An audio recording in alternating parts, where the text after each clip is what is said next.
Good evening, everyone, and welcome to Training Talk here on Personal Defense Network. I'm Grant Cunningham, and this is the show where we talk about you, about your life, and how to protect it. In the next hour, we're going to explore how you can train and equip yourself to face your own worst case scenario and keep you and your family safe from harm. Now, we don't do religion or politics on this show. Yay! And so you're not going to hear crazy conspiracy theories or fringe commentary or complaints or anything like that. Just reliable information that you can put to use in your life to keep you and your loved ones safe.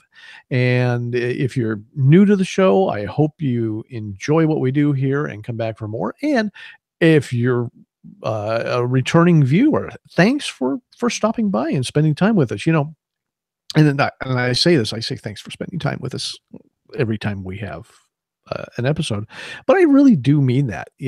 Everybody's busy these days. It's just there's a lot to do, and if you've got kids, it's like try to find time to sleep in between all the other stuff that you have to do. So I really do appreciate that you take an hour out of your time, or maybe you only see half the show, a half hour out of your time. That's still a big chunk out of the day when you've got stuff to do. And I really do appreciate you taking the time to be here. As always, I'm going to put this up right away. I enjoy getting your emails, questions, comments, that sort of thing. Grant@grantcunningham.com. Feel free to send those to me because I do enjoy getting them. All right.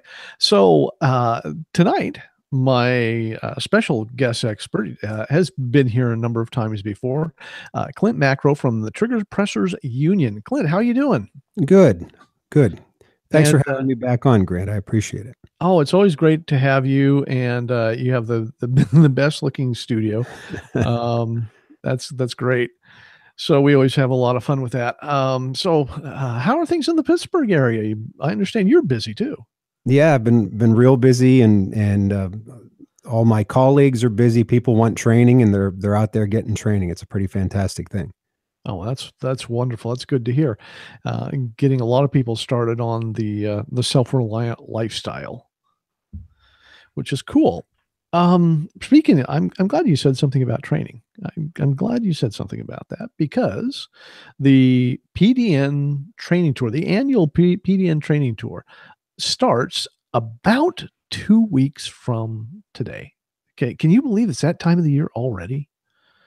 Man, time goes by fast. So I'm going to see if I can screen share this. And I'm always a little leery of this because whenever I try to do anything with the Google software, bad things happen.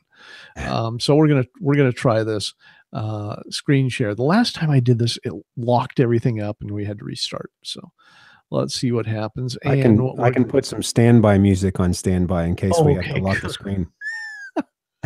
All right, so let's start the screen. Can you see that? Yes. Okay, cool. All right, so like I said, the PDN training tour starts this in just 2 weeks this month, and we do this every year. This is a chance for the contributors here at Personal Defense Network, all of whom, by the way, are instructors. That's one of the things that we require here for all of our contributors, that they be active instructors. And this is a chance for all of us to get out. And because of the great sponsors we've got, Crossbreed Holsters and Cert Pistols and Viridian and Springfield Armory and Angel Fire Ammunition and the USCCA, United States Concealed Carry Association, all those great tour sponsors, they enable us to get out sort of into the country where sometimes classes don't really happen. And as a result, we train a lot of people every spring, starting in March and going to the end of July. And it gives us a chance to get to people who maybe wouldn't have really good training opportunities in their area. And it gives people a chance to train with some instructors that maybe they wouldn't get a chance to see otherwise. So we look forward to this every year. And so a lot of our PDM contributors are going to be out there, including you, right, Clint? Yeah. I have actually dates on the tour this year. I'm very excited about it. Cool. In fact, we'll get to that in a second. And so if you go to the Personal Defense Network website and click on training, and you'll see that there's a thing there that says training tour overview and training tour dates and locations. And you can click on the overview and it'll tell you all about the tour. And then the tour dates and locations takes you to this screen that we're on right now. And so let's take a look and see what's coming up. Now, again, it starts in 2 weeks. As a matter of fact, it starts on the 17th of this month. The 17th and the 18th with a class in Phoenix, Arizona. Oh gosh, Clint, look who's teaching that class. Can you believe that? Yeah, that's I think I know him. So yeah, I'll be in Phoenix teaching my Threat Center Revolver class on the 17th and 18th, and that's the first class, the kickoff class for the training tour this year. And I'm very, very proud to be, I guess, on point, I guess you'd call it. You're the tip of the spear, Grant. You tip of the spear. Yeah, yeah, we're special here. Uh, and so that's going to be a fun class. And by the way, all the classes that we're going to talk to here, I think virtually all of them at this point still have openings. I know my class in Phoenix does, and so be sure, and if you check out the page here, if you just click on each of these class titles, it will take you to the sign up page. So you can sign up right away and get booked for those classes. So, like I said, I'll be in Phoenix, Arizona, the 17th and 18th. Rob Pincus, our executive director here at Personal Defense Network, is going to be in St. Augustine, Florida, for what looks like what is that, about a solid week of teaching fundamentals of combat focused shooting, carbine class, two-person armed defense class, armed defense around vehicles, armed home defense tactics. By the way, the two-person armed defense course that he teaches is really good. If you have a significant other or somebody who you live with who is also armed, that's a really good class to take, and I recommend that highly. He goes from St. Augustine, Florida, to Covington, Georgia, and for 3 days of teaching there. And so you can check him out in Georgia. Now, Clint, I don't know if you noticed, but for the first basically month, or first several weeks of the tour, Rob and I are both in warm, sunny climates. I don't know if you noticed that. That's kind of neat how that worked out that way. It's funny how that works, isn't it? It's like we planned it that way. So if you're in a place like Oregon right now is cold and wet, and so it's going to be great to get to Phoenix to train, and I'm sure Rob feels the same way about going to St. Augustine, Florida. And so we got some more classes coming up. Again, Rob is going from there to Virginia on the middle there of April. Another one of our great contributors, Michael John Lowe, is going to be in Ada, Oklahoma, teaching pistol and rifle concepts courses. And I want to get down here to just these two classes here while you're here, because you are going to be in Bright, Indiana. Right? Absolutely. Bright, Indiana. I'm told that the backstop at the range in Bright, Indiana is possibly in Ohio. It's so close to the border. Rob Beckman of American Defensive Training is hosting me, and he's bringing me out there. It's a real honor to be on the tour and be amongst the likes of you fellas that have been putting classes on during the tour for the last number of years. I'm also hosting Rob. He's going to be here on April 30th and May 1st and 2nd in New Kensington, which is just outside of Pittsburgh. Yeah, in fact, I'll highlight it here for everybody. Yeah, he's going to be teaching a couple. Again, he's going to be teaching extreme close quarters tactics. Yeah, I'm excited about that one. That's not one that I've experienced yet, and I'm going to be taking that one. That's going to be one I'm going to sit in there and get in the line and learn from the master. That's one I haven't been able to take yet. It's one I've wanted to, and it's one he doesn't teach very often. So that's cool. So this is what, folks, this is what we got coming up. We'll stop that screen share and we're back. So this is what we have coming up on the training tour just in the next month. and lots of great courses out there. So take advantage of the chance to take some of these courses. Like I said, excuse me, I've got some hair in my eyes. And this is after getting my hair cut. This is a chance to get out there and get some training from people that you might not otherwise get to see. And so Rob will be driving. He'll be using the tour truck, which we haven't seen yet. We don't know what it is this year. He's keeping it under wraps. But he'll be driving the tour truck from Florida all the way up to, and I think he usually ends up in Maple Falls, Washington, which is pretty much right on the Canadian border. So he'll be finishing up there as he usually does, which is going to be great. So we're going to have a great tour, and I'm glad you're joining us on the tour this year. I think that's great. Yeah, it's a real honor. Yeah, and it looks like you've got a couple of good classes to teach, and so I hope everybody gets out there and signs up for Clint's classes in Bright, Indiana, which is not all that far, by the way, from Indianapolis either. It's not that much of a drive. So if you're in the Indy area or the Cincinnati area, it looks like it's kind of Cincinnati-ish. Yeah. And I did not know, as a matter of fact, I did not know where Bright, Indiana was, and I actually had to go look it up. And so I actually managed to find it, and it's, probably there are probably a lot of people who commute to Cincinnati, but it's also, it's within driving distance of Louisville, Kentucky. It's easy drive from Louisville, from Lexington, Dayton, Ohio. It's an easy drive from there. So you're kind of central to a whole bunch of big cities there. So everybody get out there and take Clint's class. Yeah, I'm really, really looking forward to a full line. That would be a wonderful thing. Yeah, that'll be great.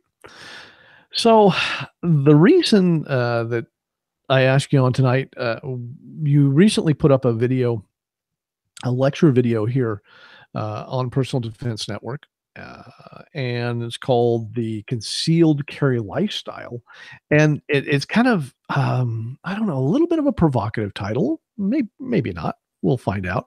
And I wanted to talk to you a little bit about that, about what that entails. And I guess the first thing that I want to ask is, we usually talk about concealed carry as a habit or a practice. Why do you call it a lifestyle? And there's no doubt a reason for that. Yeah, well, outside of the casual carrier, which we do know some folks that are like that. And that's probably how I started carrying initially when I first got into carrying a firearm. But when you think long and hard about it, like, man, if I didn't have that gun with me and I needed it, how horrible would that be? So it really gets to the point where it really is a lifestyle choice to make sure that you're armed when you can be armed. So you get up, you put the gun on, you put the, your everyday carry stuff, your knife, your flashlight, all the things that we all fill our pockets with that weigh us down. And some days do we want to leave without it? And it's like, well, man, if I need it, I should have it. Okay. It's a habit. It's a lifestyle choice. And it really dictates, what you wear, where you go. There's certain post offices that I won't frequent because I can't park my car in the street on street parking where I can lock my gun in my gun box in the vehicle, because if I park on property of the post office, I'm actually committing a crime, which we don't condone committing crimes. So that's just one example that we talk about in the seminar. It really needs to be a lifestyle choice. One of the funny ones that we talk about is I wear my pants just a one size big so that my holster fits comfortably. And when I don't have my gun on, my pants fall down.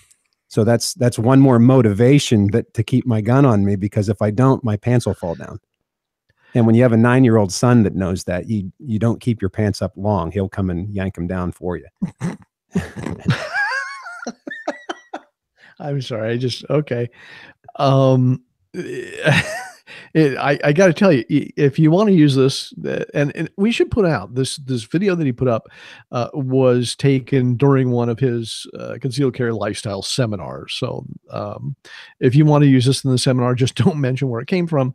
But I know when it's time to reduce my food consumption and increase my exercise by how tightly the pants fit and how easily it is to get the gun into the pants. I Yeah, I guess eating a sandwich is probably not the best way to have retention on your holster. yeah, no. Um, and it's a real problem when you've got a wife that likes to bake. Yes, And so during the holiday season, she's baking all of this wonderful stuff. I mean, plates and plates and plates of it. And it's sitting there. Nobody's guarding it. And anyway, so by January, it gets a little hard to get the gun into the pants. indeed. I understand completely. Admittedly. So that is part and I never really thought of that in terms of the lifestyle, but it really is, isn't it? The things you work around.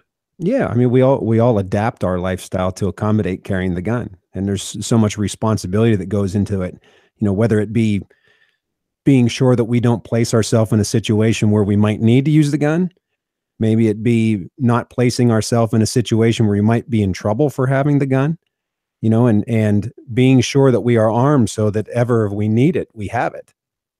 That's a friend of mine was involved. Well, a colleague of his was involved in a dynamic critical incident, and he didn't have his gun on him, and he was just talking about how awful it was to know that you have training, to know that you have invested money into a holster and invested money into the firearm, and having put so much resource into being your own family's first responder, and then the one time he's not carrying it, he needs it. And Wow. that kind of, I don't want to say it panics me, but it definitely, it's something I think about every time I put my shoes on. I'm going to be going outside. It's like, I'm going to put the gun on. Okay, fine. And I'll be sure that I do that.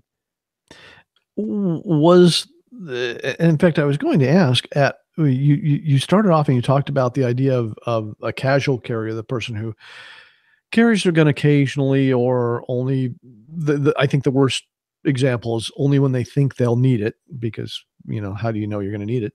But at what point did you at what point did you transition between that casual carrier bit, state of existence and into the concealed carry lifestyle? Was it something you noticed or did it just sort of happen seamlessly? I don't know if it happened seamlessly. It was the time at which I felt most comfortable with my competency to carry it. When I knew that the holster was right, and I knew that it wouldn't hurt my back to wear the gun where I have it, and all those things that go into that, to where it just became second nature that it was on me.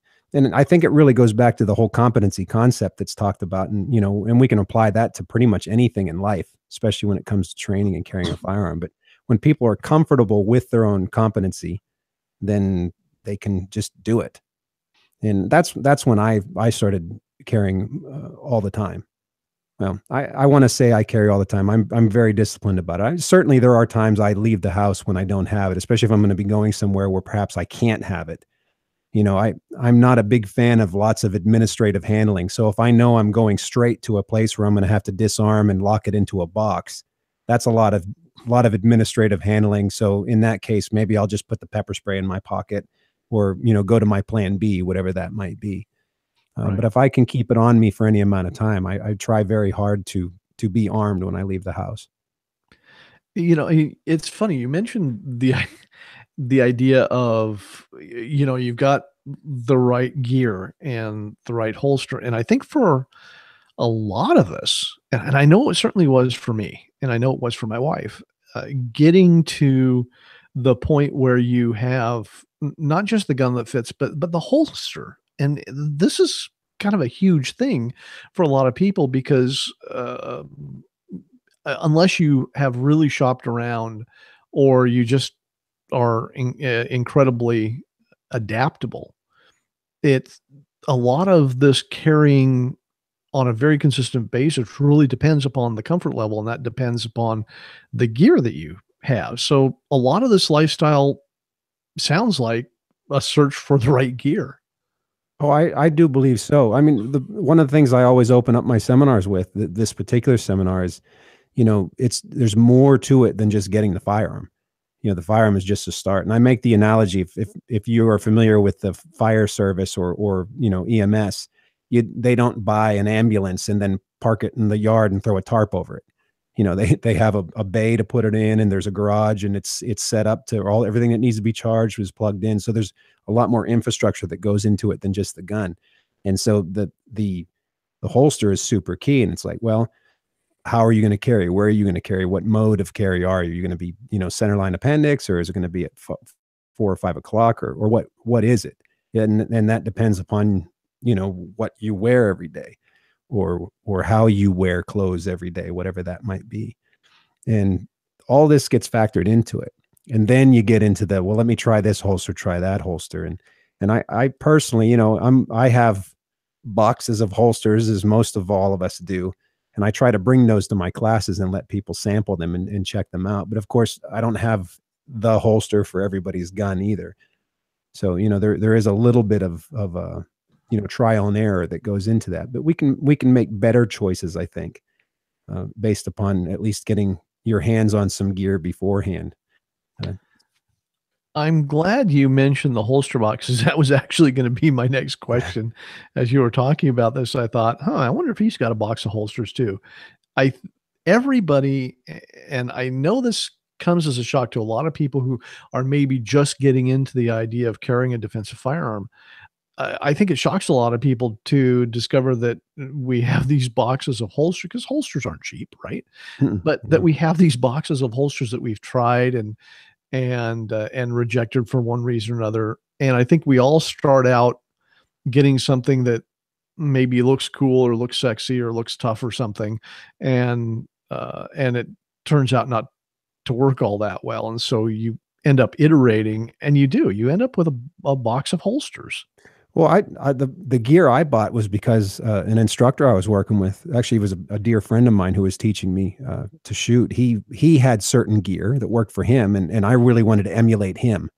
So, I went and bought the gun he carried, and I went and bought the holster he had, and it was good quality stuff, but it turns out that it wasn't quite right for me. So, when I'm instructing, or when I'm training instructors, I make sure to let them know, hey, be careful when you tell what your gear list is, because there's going to be those people in your class that are writing it down, and they're going to go buy it just because you have it.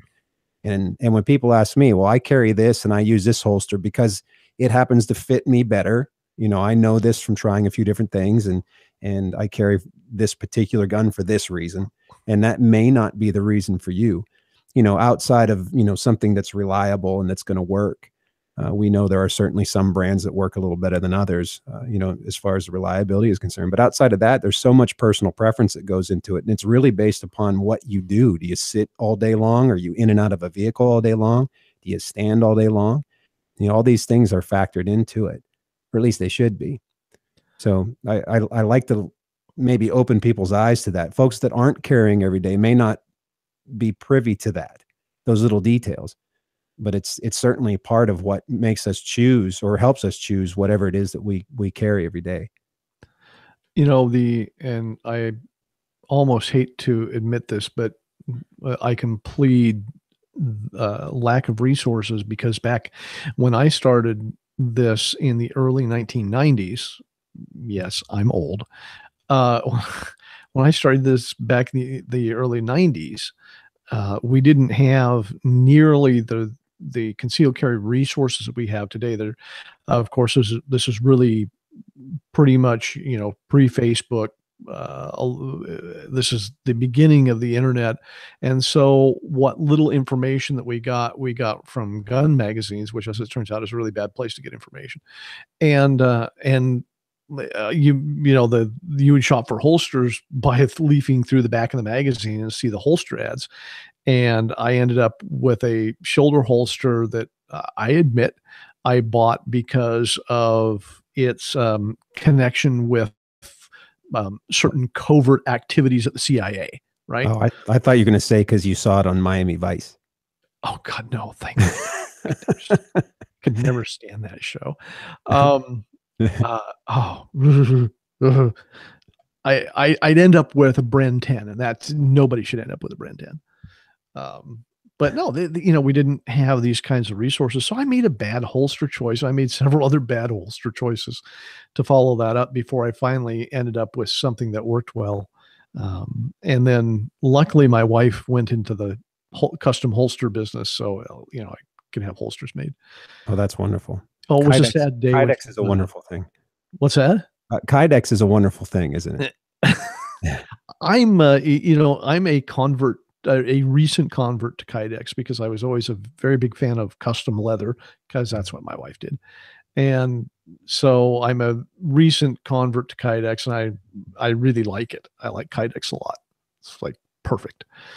Um, as part of this lifestyle, do you find that your wardrobe shrinks a little bit, that you tend to wear more of the same thing so that you can carry the gun in a consistent place and access it consistently?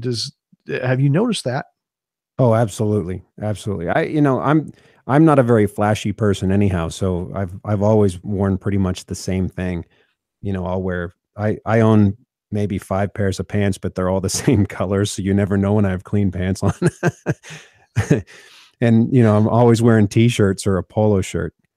So I wear the t-shirts a little bit big so that I can wear them untucked and covering my firearm. And same thing with the polos, but this is a choice to cover the firearm. Right. It's another one of those lifestyle choices that we make. It's funny you mention that. I'm very much the same way. Regular viewers will notice that I pretty much always wear this shirt. Well, it's not this shirt that I'm wearing. I have about a dozen of these things. And it's a dark green Henley shirt. And so I have like a dozen of these things and I have pretty much all the same color pants and everything is the same size and all that kind of thing so that I know when I get up in the morning, if I'm going to put a gun on, I know where the gun's going to go. I know it's going to fit. I know things are going to cover it, and it all works. Sure, and your access is the same. When you have to access your firearm, it's the same motion. You're not fighting through different clothes, and Right. even when it's wintertime and you're throwing the coat on, well, that's the same too. I try to keep that all consistent as well. We've been talking about the gun part of this quite a bit, and I don't want to leave people with the impression that we're always necessarily fixated on the gun because the idea of the concealed carry lifestyle goes beyond just the gun, doesn't it? Oh, absolutely. It goes into training. It goes into mindset. It goes into visualization and mentalization. Part of being as prepared as we can be is coming up with a plan for whatever environment you may find yourself in. And if it's environment that you're in all the time, well, of course, then you can make a more well thought out plan and maybe even war game it pretty heavy. But even if you walk into a new environment, all right, what do I do here? Where are my exits? What would I do if? And one of the things in the seminar I talk about is to quote good old Donald Rumsfeld, if you remember him, one of the things he said about it, failure of imagination, and we need to try to not do that. And of course, can we imagine everything? No, but we can certainly try. And if we imagine every potential bad situation we may find ourselves in, well, then maybe we have a plan to deal with it, even if it's not the most well thought out plan. Even a not so well thought out plan is better than no plan whatsoever. And that's what will stop us from hopefully freezing in the moment if we do find ourselves confronted with a dynamic critical incident. So the idea of and I'm beginning to understand why you use the word lifestyle, because it's not just about the gun. It's about what the gun represents and what it does for you and all of the other stuff that goes with that. And I'm starting to get that feeling now of why you use that word. Well, and the key component to all of this is, as I'm sure you teach, any instructor that teaches anything defensive, the key component is the process of information and avoiding as many bad things as we can see coming.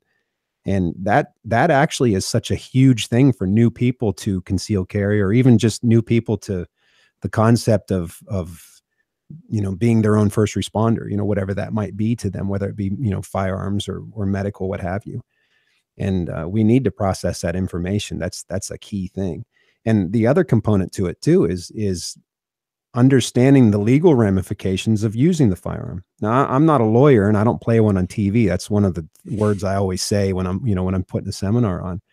But, we need to know that it's a high likelihood that we're going to be arrested if we use the firearm to defend our family, or we're going to be detained at the very least. And we're probably going to need some legal representation, whether you join an organization like the United States Concealed Carry Association, or if you just, get a lawyer on retainer and have their cell phone number in your on your cell phone. You need to have that ahead of time.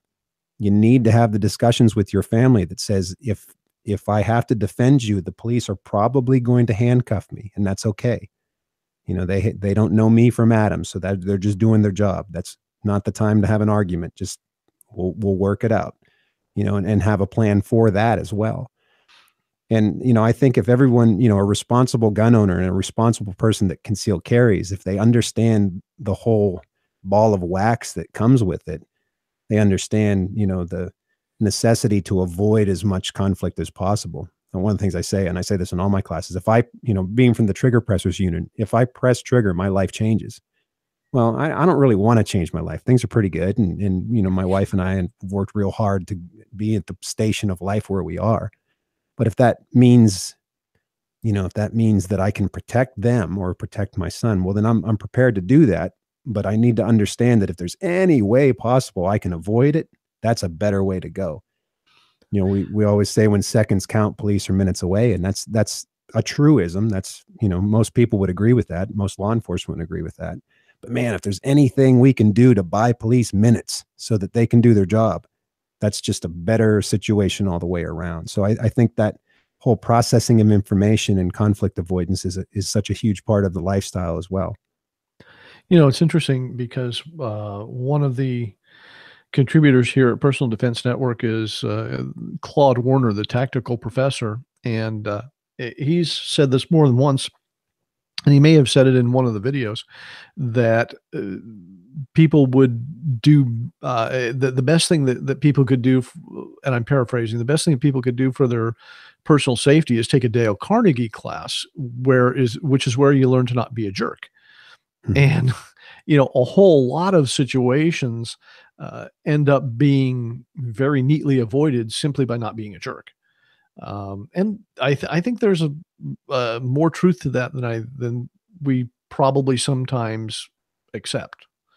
And it goes to that idea of, this multifaceted sort of approach to defense. You teach you teach a wide variety of classes. First of all, folks, if you've never been to the Trigger Pressures Union website, you should really go because Clint's got like a list this long of classes that he teaches. But you teach a wide range of students, and especially a lot of people who are relatively new to concealed carry. Does this notion that there's more to it than just strapping on a gun, does that ever surprise somebody? And do people sometimes get surprised, adamant that all they want to know how to do is strap on a gun? Yeah, I don't know if I guess it can be a surprise for folks when they realize the necessity to get deeper into it, whether that be just knowing thyself or just getting more information, getting more equipment, getting further down the rabbit hole of training, so to speak. I do find some folks every now and then that are, well, I just want to get my permit and carry it. And I know enough about guns, and that person, hopefully they do, hopefully they do. But if we want to carry a firearm on a daily basis, we need to approach it like a professional would. And a professional is going to have continuing education, is going to, work hard to be better at what it is that they're doing. At least that's what I think a professional would do. So we owe it to ourselves, and frankly, we owe it to our families to work with the firearm in training environments, and to, develop skill and then test that skill. And Once we decide that we're good with it or not, then we need to react accordingly. Get more training, build the skill, or develop other skills. You talk in the video about this idea of continuing education. And when you're talking to people who are, again, relatively new to this idea, how do you explain continuing education? So you've got somebody there. How do you explain continuing education to them? And more specifically, what do you recommend they do once they've gotten this down? Is it just maintenance of skills, or is it, in fact, as you mentioned, learning new skills? I think it's a little bit of both. I mean, the knife can get rusty, so we need to make sure that we keep that edge sharp, so to speak. Shooting skills are perishable. We've all heard that before, and I'm sure anyone that shoots knows that to be the case. So echoing along, I did an article for PDN about different training that we can do in the home, to enhance live fire. If we choose to, we can train every day, and a lot of those maintenance type of trainings we can do in our house. Whether it be drawing from a holster, we can use a SIRT pistol or some type of laser training device. That would certainly help to keep some of the rust off. Nothing replaces live fire. So, we should have an agenda where we go, to continue to work skills and then build the new ones. Going from, say, from the fundamentals of concealed carry class that I teach through, the ICE course, and then going to an intuitive defensive shooting course after that, to build upon that. And then from there, do, the advanced course with Rob or with you or one of the other ICE instructors, and go that route. I kind of feel once you buy into someone's methodology, you should see all of the steps within that training that you can. I know a lot of guys that will do a class with Rob, and then they'll do a class with another big time instructor, and then do a class with another one. The problem with that is you might be getting some good information from each of them, but oftentimes you learn 15 different ways to reload your pistol, and one of them is going to be more efficient, especially for you and how you think and your body type and your skill level. And so when people take classes from a bunch of different people, I think sometimes that defeats the purpose, or maybe it's just training for the sake of training. So I would recommend that they see the path through in one's training module, or I'm sorry, one's training methodology. Do you see the components of the concealed carry lifestyle? Do you see them as being different for men and women? And if so, where are the differences and where are the commonalities? Oh, sure, it's different. I mean, just men and women are wired different. A lot of guys that I've worked with, much of their training, I think, outside of just the gun skills is, being able to have a cool temperament, and to, would you say, take the class to not be a jerk? Men sometimes have a tendency to like to puff up their tail and beat on their chest, and sometimes that is a problem. So especially if you have a firearm on, so I know some guys where that might be the case. And women, more often, it's about empowerment and having them be able to walk into a room and do an eye scan and look around and get eye contact. That's hard for some women to do because they're just not wired that way. Where guys walk in, we walk into a room, we look around everyone, we do that man nod. You know what I mean? You look and you just do that nod, like, hey, I know you're there. You see me. That's what men do. And it's basically the equivalent of puffing our tail and peeing on the floor. I think I've said this once before on another episode. And women don't do that. That's just not the way they're wired. And when they do eye contact, it's more of an intimacy thing. So it's a totally different usage. So, those little subtleties, I see huge differences. Not to mention, the way men and women are built. carrying inside the waistband for a woman is completely different than carrying inside the waistband for a man, barring any drastic body shape differences. And with that goes what's expected of a woman to dress like, or a man to dress like, so then sometimes with women, we're looking at off body carry with a bag, and it's not something I always recommend, but that might be the only way that she can carry. So that's a completely different way to train with the draw stroke, and not to mention now we have to really cling on to that bag and never take it off of our shoulder, and make sure that we have control of it all the time. And now the infrastructure is different. We need a purpose built bag that perhaps has reinforcement in the strap so it can't be cut, and that it holds the firearm securely, so it's your lipstick's not getting in the trigger guard, things like that. So yeah, I see quite a bit of a difference there. Excuse me. Do you see any difference in terms of motivation? I Oh, mean, sure. it's one thing, but in terms of motivation. Yeah, absolutely. Usually the men want to protect the husband or protect the wife and the child, and the women want to protect the child and the husband. But actually, a lot of the times it's people with kids. It's the same motivation usually. I've found it's like all about protecting the kid, and then after you think about that, what scares me more, or what scares me as much as my child being hurt, is that my child grows up without me. So then it puts it further reinforces the necessity to protect mommy and daddy, because we have to be there to help raise the child. And I've seen a difference there with folks that have kids, and then folks that do not have kids. The guys that don't have kids, or women that don't have kids, don't actually feel that way, because they don't have the child to think about. Most men will take on this role, I've found, quicker than women, unless the woman has a child, and then it's mama bear, which is a beautiful thing. I love seeing mama bear.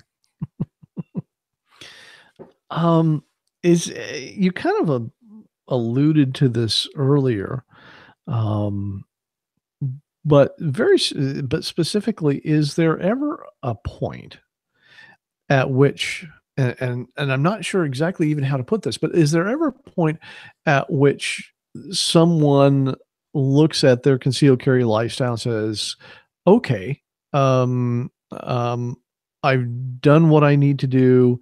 Uh, I'm complete."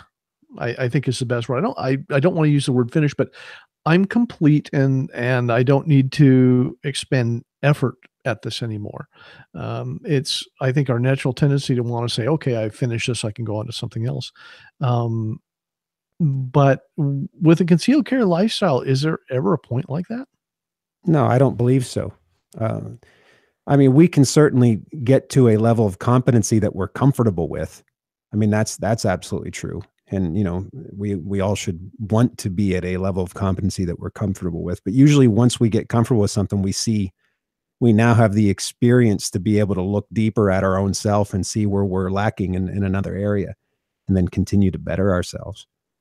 I mean, and then, okay, let's say it takes you 5 years to get to that point. Well, 5 years from now, there's probably going to be some new technology available that's going to change things too. You know, uh, Otherwise we'd all be, shooting flintlocks still. Whenever new technology comes around, well, then we'll adapt to that. We've seen grips change because new firearms have come out. We've seen modes of carry change because of new technology, and new ways of thinking too. Things were taught, defensive firearms were taught completely differently 30 years ago. It was all Cooper and that was it, and now that we have more technology and changes in that technology, especially with the defensive ammo too, moving with that, and however many years overseas, with the guys fighting overseas, that's changed the way people train. And not to mention, the empirical evidence that's quoted in all of Rob's classes. We've got all these videos now that we can look and see that folks who are trained and who are not trained all kind of fight the same way. So that's changed how people train. And so I think if we're truly open to the concept of wanting to always be better and to strive for greatness, whatever that might be in our life, we're going to constantly be improving and wanting to improve. You mentioned earlier about developing, um, I think you call it a personal protection plan, thinking about this stuff ahead of time. And at the top of the show, I talked about how people are so busy these days. They don't have a lot of time. Uh, we're being pulled every which way. You've got kids, so you know how that goes. Um, eh, how does someone work the concealed carry lifestyle into their life? And we're not talking physical stuff now. We're not talking financial stuff, but we're talking about just in terms of time, to work this in. How can they, make the time? What can they do to make it perhaps a little easier to work into a life where they might not have a lot of spare time? Well, if you well, if you look at some of the teachings by Mike Hughes. Mike Hughes is one of the instructors, the developer of the CERT pistol. He talks a great deal about little like 90-second training and 2-minute training here and there.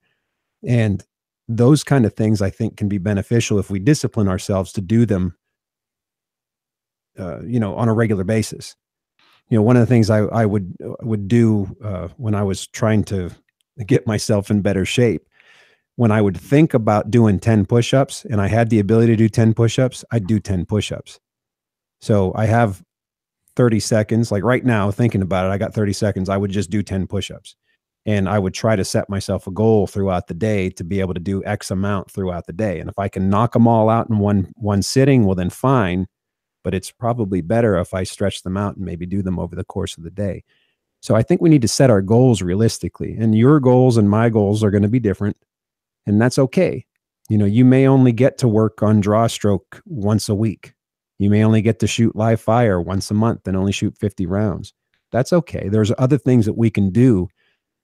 If we truly want to do this, we can find ways to do little trainings here and there, or dedicate blocks of time if that's doable. But we have to adopt the lifestyle and really want to do it. And concealed carry is not for everybody. I would love to see all of my fellow Americans be responsibly armed and exercise rights. I think that would be a wonderful thing. But that doesn't necessarily mean that everyone should go out and conceal carry. You really have to have the right temperament for it. And you really need to see that it's something very serious and accept the responsibility that goes with it. The biggest one is folks think, well, I've got the firearm on, I can defend myself and no one will ever question it. Well, that's probably not going to be the case. You need to see the bigger picture and realize what goes into it with that moral and that legal and that financial aftermath of perhaps using that firearm.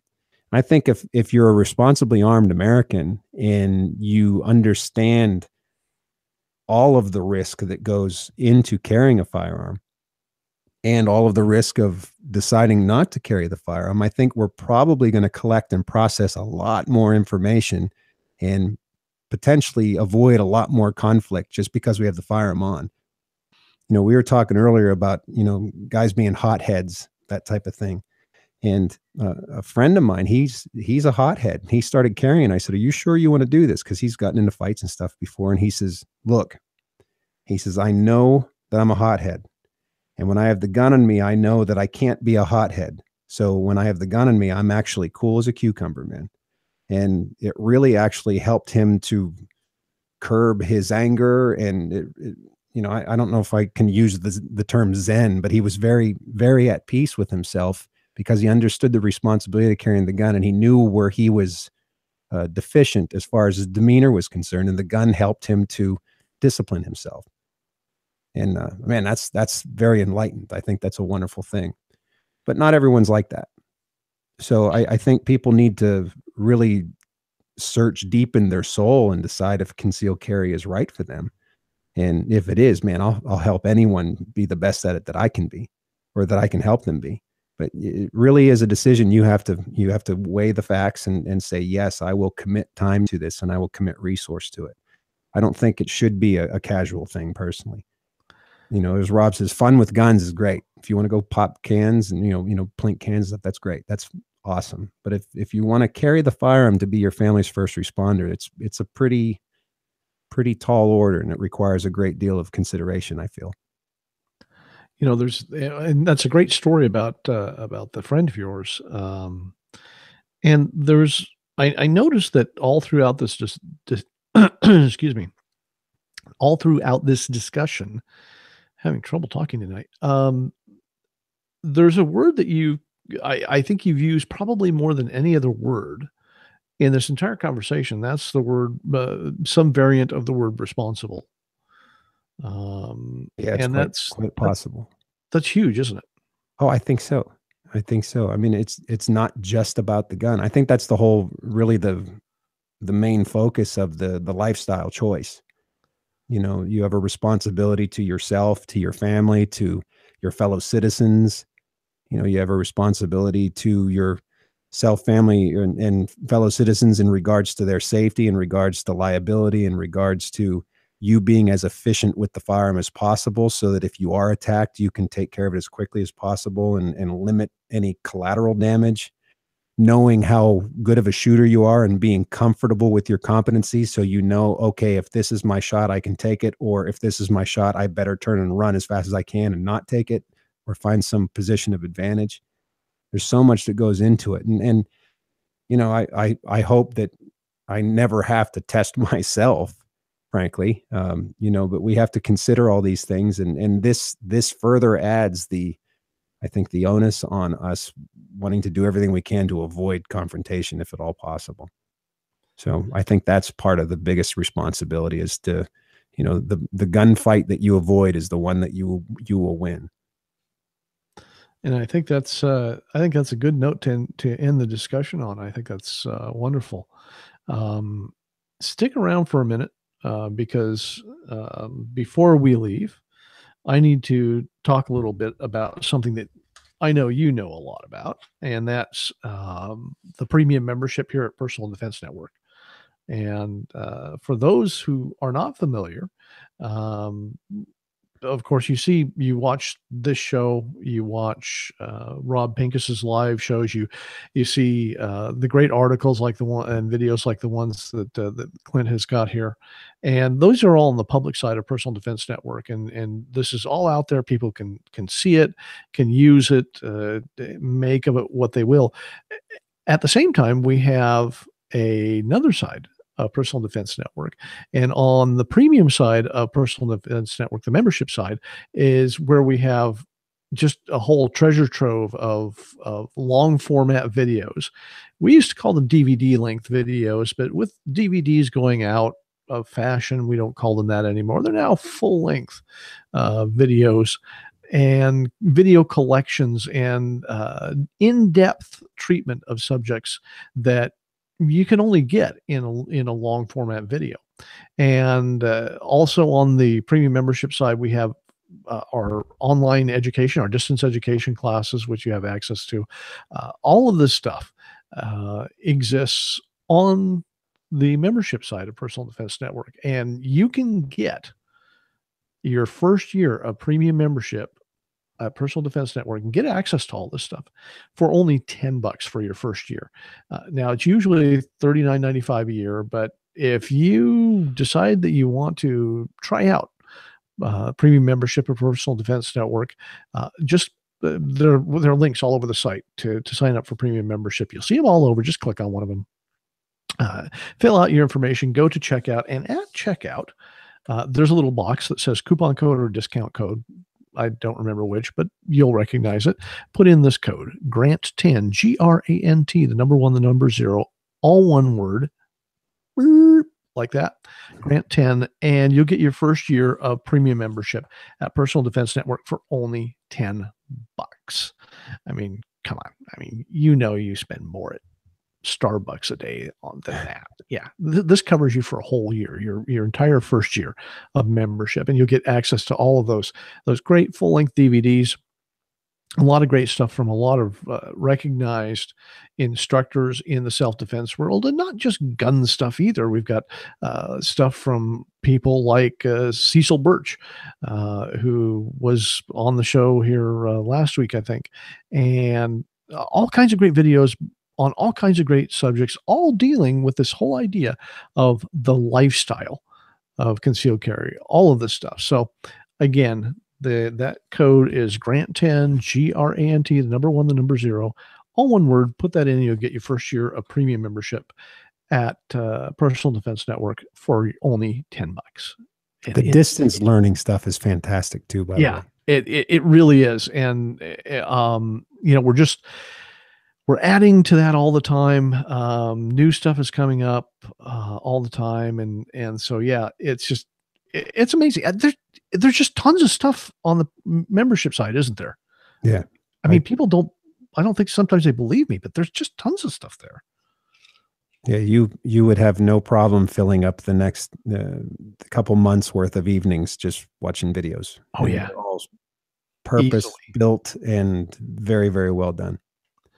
So be sure and take advantage of that, folks. $10 for your first year. That's a deal. That really is.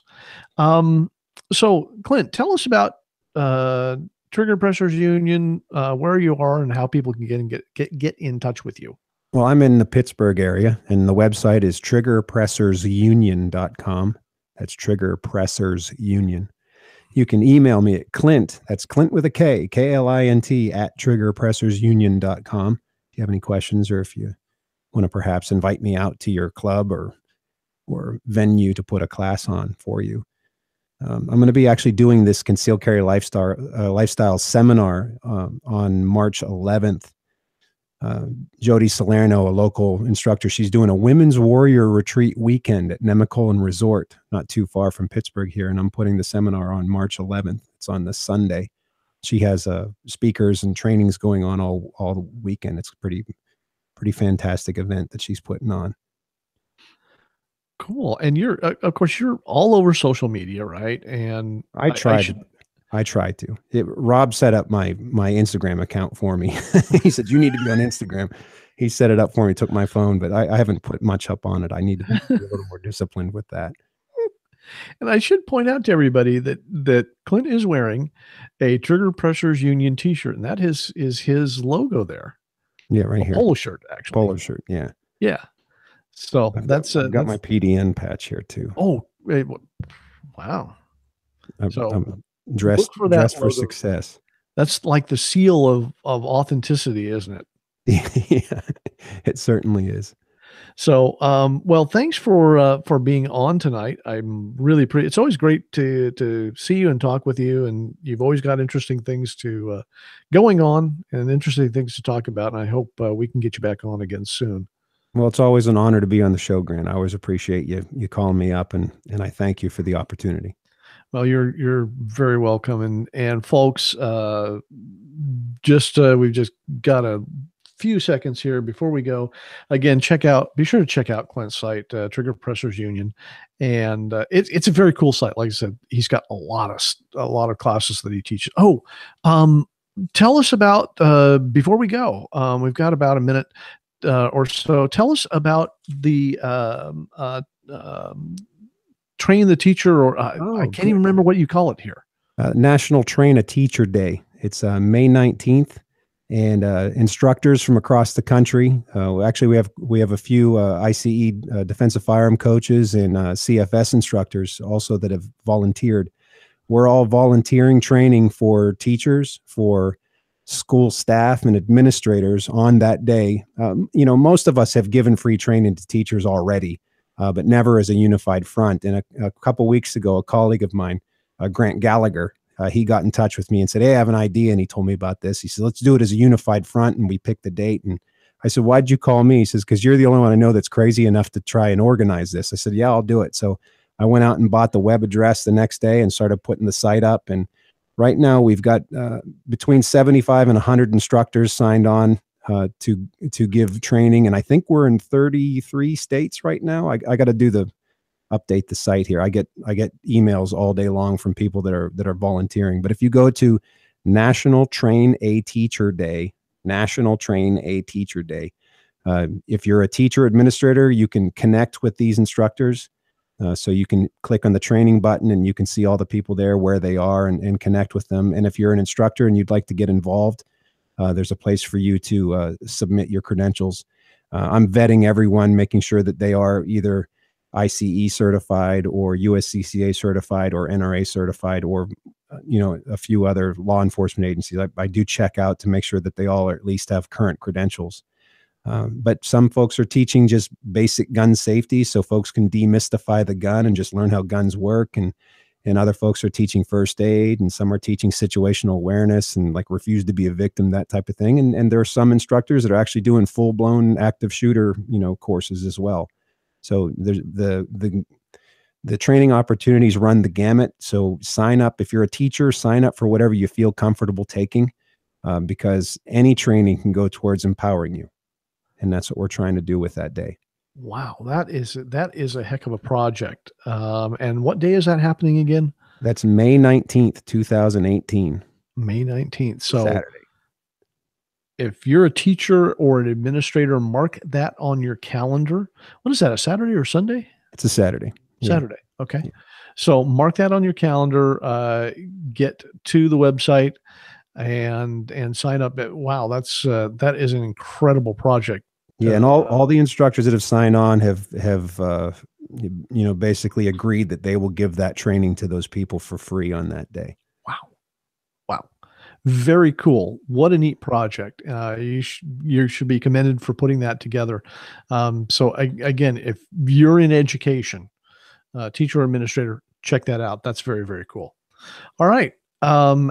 Great. That's all we've got. We will see you 2 weeks from tonight on the 15th of March, same time, 6 p.m. Pacific, 9 p.m. Eastern time, for another great episode of Training Talk.